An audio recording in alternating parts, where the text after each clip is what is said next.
so far it's a World Cup of almost shocks. Pakistan almost losing to Holland. India at one stage looking like they might lose to the USA. Scotland putting up a bit of a kind of fight against West Indies, but West Indies looked a bit more comfortable. Likewise, Sri Lanka against Ireland, um, and Nepal almost putting it off against England. And the other game, my tips for the tournament, New Zealand chased a big score, big total against Afghanistan. So they're looking good. I think it's one of the highest chases in the tournament. I suppose, but from an England perspective, it's just really relief that they came through against Nepal, and it was a tale of two overs. The carnage that Jacks caused in the last over of the England innings, and the way that Corrin bowled it in the last over of the Nepal innings, where he defended 10. Um, Now, that probably was a difference in the end. I think England's score was fine. They did get a bit stuck at a certain stage, kind of after Bethel got out. But then you think probably got enough.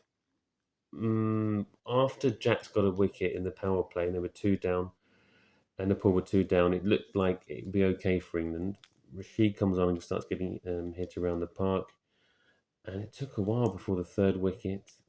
Then the fourth wicket fell.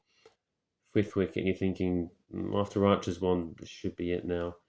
Then all of a sudden, there's like a deluge of sixes, and Wood's penultimate over didn't go well. And at one stage, Nepal needed 10 from 7 balls, which with only 6 wickets down, it should be child's play. But fair play to Corrin, who stepped up at the end.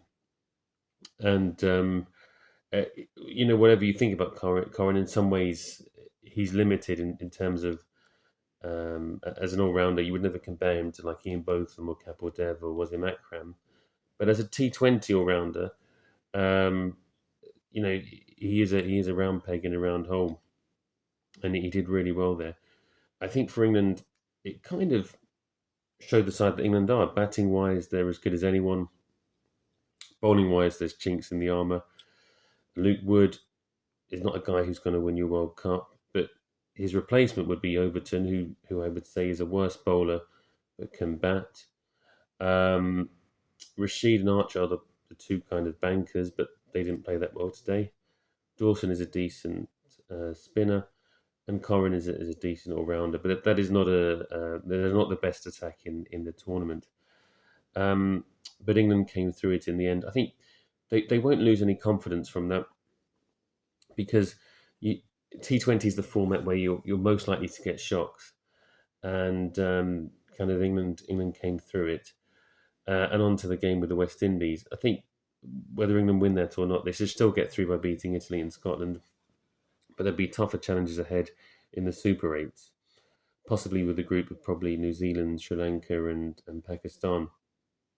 But first things first, they have to get out of this group. The West Indies game is a kind of 50-50. Maybe England are slight favourites, but they probably will have to think about the bowling, and it might well be the case that England's chances are just blasting teams away, getting a big score, then restricting, or restricting, then chasing a big score,